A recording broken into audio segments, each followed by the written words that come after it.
الحمدللہ الحمدللہ رب العالمین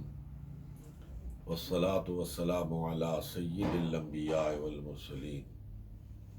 وعلی آلہ واصحابہ وازواجہ وذریتہ اجمعین، اما بعد فاعوذ باللہ من الشیطان الرجیم، بسم اللہ الرحمن الرحیم۔ ان اللہ وملائکتہ یصلون علی النبی یا ایہا الذین آمنوا صلوا علیہ وسلموا تسلیما۔ اللہم صل وسلم وبارک علی سیدنا ونبینا ومولانا محمد وبارک وسلم وصل علیہ۔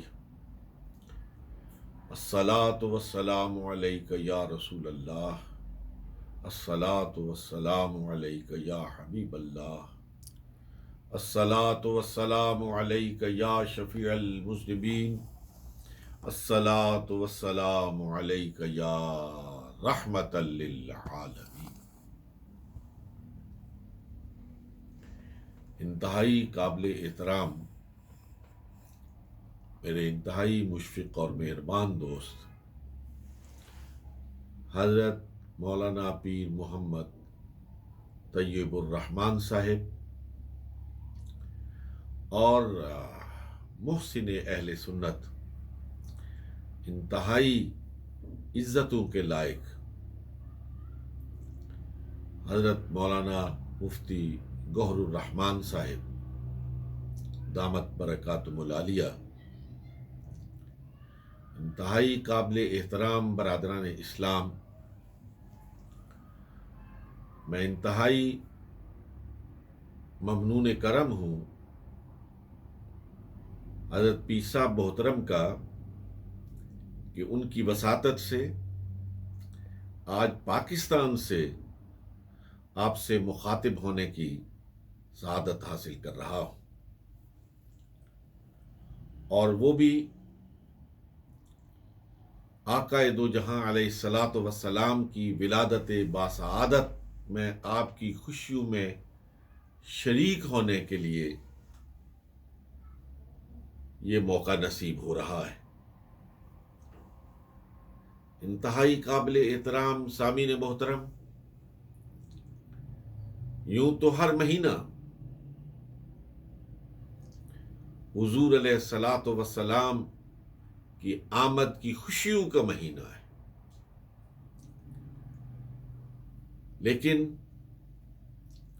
اس ماہ مقدس کو سرکار علیہ الصلاۃ والسلام کے ساتھ ایک خاص مناسبت ہے کہ اس ماہ میں حضور علیہ الصلاۃ والسلام حضرت آمنہ کی گود میں جلوہ گر ہوئے، فاران کی چوٹیوں سے وہ رحمت کی گٹا اٹھی جو برسی اور خوب دل کھول کر برسی کہ گلزار عالم میں بہار آ گئی، انسانیت کے پژمردہ چہرے دمک اٹھے۔ اللہ رب العالمین نے آسمانوں سے اعلان کیا کہ لقد من اللہ علی المؤمنین اذ بعث فیہم رسولا من انفسہم یتلو علیہم آیاتہ ویزکیہم ویعلمہم الکتاب والحکمہ، کہ میں نے مومنوں پر احسان عظیم کیا ہے کہ انہی میں سے ایک رسول مبعوث کیا ہے۔ یہاں جو رسولہ نکرہ کے طور پر استعمال ہوا ہے، وہ علماء فرماتے ہیں کہ نکرہ کا بعض دفعہ جو استعمال ہے وہ معرفہ کو معرفہ تر کرنا ہوتا ہے کہ رسول سب آئے ہیں، 1,24,000 آئے ہیں، بڑی شان کے ساتھ آئے ہیں، بڑی عظمت اور رفعت لے کے آئے ہیں، لیکن اللہ فرما رہا ہے اب کہ جو رسول بھیج رہا ہوں وہ نرالی شان والا رسول بھیج رہا ہو۔ حضرت محی الدین ابن العربی رحمہ اللہ فرماتے ہیں کہ 1,24,000 پیغمبروں کی صفات کو اگر جمع کیا جائے تو پھر ایک ذات بنتی ہے، اور اس ذات اقدس کا نام محمد الرسول اللہ صلی اللہ علیہ وسلم ہے۔ اور جب اس ایک ذات کو کھولا جائے تو پھر 1,24,000 پیغمبر بنتے ہیں۔ اسی کو حضرت شیخ نے فرمایا، حسن یوسف دم عیسیٰ ید بیضاداری، آنچ خوباں ہمدارند و تو تنہا داری۔ احسان دانش مرحوم نے کہا تھا، آب و گل میں مدتوں آرائشیں ہوتی رہیں، آب و گل میں مدتوں آرائشیں ہوتی رہیں، تب کہیں ایک آدمی کونین کا حاصل بنا۔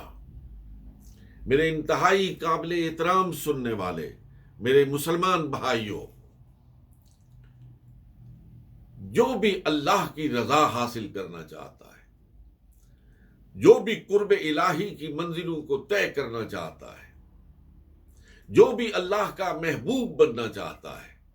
اللہ رب العالمین نے خود اس کے لیے یہ راستہ تجویز فرمایا ہے کہ قل ان کنتم تحبون اللہ فاتبعونی یحببکم اللہ، کہ اے میری تلاش میں، اے میرا قرب چاہنے والو، اے میری جستجو میں جنگلوں کی خاک چھاننے والو، ریاضت کرنے والو، عبادت کرنے والو، محنت کرنے والو، مشقت کرنے والو، اگر تم میرا قرب چاہتے ہو تو پھر آؤ میرے محبوب کے قدموں کو چوم لو، میرے محبوب کی اتباع کرو۔ جو میرا محبوب دے، ما آتاکم الرسول فخذوہ وما نہاکم عنہ فانتہوا، جو رسول دے اسے لے لو، اور رسول صلی اللہ علیہ وسلم جس سے روکے اس سے رک جاؤ۔ میرے محبوب کی اتباع کرو، میرے محبوب کے پیچھے چلو۔ نتیجہ کیا ہوگا؟ اب تم مجھے ڈھونڈ رہے ہو، پھر میری رحمت، میری شفقت تمہیں ڈھونڈ رہی ہوگی، اور تم اللہ کے محبوب بن جاؤ گے۔ اور اگر گناہوں کے پہاڑ تمہارے ساتھ ہیں، گناہوں کے ساتھ لدے ہوئے ہو، وَيَغْفِرْ لَكُمْ ذُنُوبَكُمْ، میں تمہارے سارے گناہوں کو معاف کر دوں گا۔ واللہ غفور رحیم، اور بے شک اللہ رب العالمین غفور ہے، رحیم ہے۔ انتہائی قابل احترام سامعین محترم، میں آج کی اس مجلس سے فائدہ اٹھاتے ہوئے اور حضرت پیر صاحب کے اس پلیٹ فارم سے لندن میں بسنے والے انگلستان کے باسیوں کو، مغرب میں رہنے والے اپنے مسلمان بھائیوں کو اس عید میلاد النبی کے موقع پر یہ عرض کرنا چاہتا ہوں کہ ہماری فوز، ہماری فلاح، ہماری اس دنیا کی عزت، ہماری آخرت کی کامیابی کا دار و مدار جناب محمد الرسول اللہ صلی اللہ علیہ وسلم کی ذات اقدس کے ساتھ وابستگی میں ہے۔ وہ نظام زندگی، وہ نظام حیات، وہ نظام مصطفی جو محمد الرسول اللہ صلی اللہ علیہ وسلم لے کے آئے، اس نظام کو اپنانا، اپنی صبحوں کو، اپنی شاموں کو، اپنے دن کو، اپنی رات کو، اپنی خلوت کو، اپنی جلوت کو محمد الرسول اللہ صلی اللہ علیہ وسلم کی طرز زندگی کے ساتھ تشکیل دینا، یہی خدا کا مقصود ہے اور مطلوب ہے۔ اور جب مومن اس راستے پر گامزن ہو جاتا ہے تو قسم ہے رب ذوالجلال کی، عظمتیں اور رفتیں آگے بڑھ کر اس کے قدم چومتی ہیں۔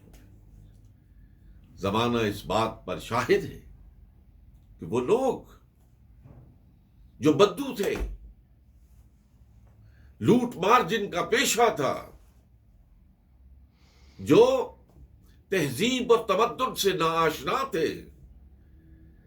جب محمد الرسول اللہ صلی اللہ علیہ وسلم کی بارگاہ اقدس میں حاضر ہو کر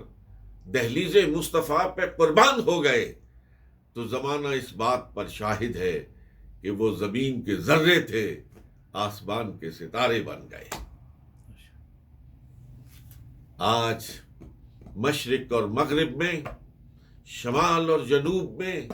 دنیا کے کونے کونے میں پھیلے ہوئے مسلمانوں کو اس جانب متوجہ ہونا چاہیے کہ ہم دنیا میں کہیں بھی ہیں، کہیں بھی رہتے ہیں، کوئی بھی زبان بولتے ہیں، ہماری کھال کا کوئی سا بھی رنگ ہے، ہمارے جسم پر کوئی سا بھی لباس ہے، اگر ہم کلمہ پڑھتے ہیں، محمد الرسول اللہ صلی اللہ علیہ وسلم کے امتی ہیں، تو پھر ہماری کامیابی قدوم میمنت لزوم سے اٹھنے والی گرد کو اپنی آنکھوں کا سرما بنانے میں ہے۔ آؤ آج اس عید میلاد النبی کے موقع پر ہم یہ عہد کرتے ہیں، ہم اپنے رب العالمین کی بارگاہ میں التجا کرتے ہیں کہ مولا ہمیں اپنے محبوب کی سچی محبت عطا فرما، ہمیں اپنے محبوب کے قدوم میمنت لزوم کو چوم کر اپنی زندگی کا سفر طے کرنا نصیب فرما۔ آج دنیا ہم سے یہ عشق رسول کی دولت چھیننا چاہتی ہے، آج دنیا ہمارے دلوں سے محبت رسول کو کھرچنا چاہتی ہے، اس دولت لازوال پہ ڈاکہ ڈالنا چاہتی ہے، اس لیے کہ دنیا جانتی ہے، ہمارا دشمن جانتا ہے کہ ہتھیاروں کی بنیاد پر، اسلحے کی بنیاد پر، توپ و تفنگ کی گھن گرج کے ساتھ ہم لوگوں کی، مسلمانوں کی گردنوں پر حکومت کر سکتے ہیں، لیکن ان کے دلوں پر راج محمد عربی صلی اللہ علیہ وسلم کا ہے۔ جب تک ان کے دلوں پر محمد عربی صلی اللہ علیہ وسلم کا علم لہرا رہا ہے، ہم ان کو مفتو نہیں بنا سکتے۔ آج اس دور زبوں حالی میں عظمت رفتہ کو آواز دینے کی ضرورت ہے، شوکت پارینہ کو صدا دینے کی ضرورت ہے، اس لیے کہ وہ جذبے ماند نہ پڑ جائیں، لوگوں کی مذموم کوششیں کہیں کامیاب نہ ہو جائیں۔ آج ضرورت ہے اس بات کی کہ ہم اپنی نسل نو کی صحیح طور پر تعلیم اور تربیت کا اہتمام کریں۔ مغرب میں رہنے والے مسلمانوں، سب سے بڑی دولت ایمان ہے، اپنے ساری دولت کی حفاظت کرو، اپنی عزت کی حفاظت کرو، اپنی حرمت کی حفاظت کرو، اپنی کمائی کی حفاظت کرو، لیکن اس کے ساتھ ساتھ اپنے ایمان پر پہرا دو، اپنی نسل نو کو لوگوں کی سازشوں سے محفوظ رکھنے کے لیے ان کی تعلیم اور تربیت کا اہتمام کرو۔ خود مسجدوں میں جاؤ، اپنی اولادوں کو مسجدوں میں لے کے جاؤ، خود سچ بولو، اپنی اولادوں کو سچ بولنے کی تلقین کرو، خود قرآن پڑھو، اپنے بچوں کو قرآن پڑھاؤ۔ میرے انتہائی قابل احترام مسلمان بھائیوں، ضرورت ہے اس بات کی کہ آج اپنی نسل نو کے مستقبل کی حفاظت کی جائے، اپنی نسل نو کے ایمانوں پر والدین پہرا دار بن کے بیٹھے، تاکہ کوئی مسلمان دشمن، عقیدہ دشمن، ایمان دشمن ان کے عقائد پر اور ایمان پر ڈاکہ نہ ڈال سکے۔ سرکار علیہ الصلوۃ والسلام کے ساتھ تعلق کے اظہار کے لیے میرے ذہن میں وہ ربائی پھر چکر لگا رہی ہے جو ان دنوں میں خوب سنا رہا ہوں، اور وہ میرے محبوب مکرم جناب حضرت پیر نصیر الدین نصیر رحمۃ اللہ تعالی علیہ کی کہی ہوئی ربائی ہے۔ انہوں نے فرمایا تھا کہ تجھ سے میری زندگی کا یہ نظام چل رہا ہے، تجھ سے میری زندگی کا یہ نظام چل رہا ہے، تیرا آستاں سلامت میرا کام چل رہا ہے، نہیں عرش فرش پر ہی تیری عظمتوں کے چرچے، نہیں عرش فرش پر ہی تیری عظمتوں کے چرچے، تہ خاک لحد میں بھی تیرا نام چل رہا ہے۔ وآخر دعوانا ان الحمد للہ رب العالمین۔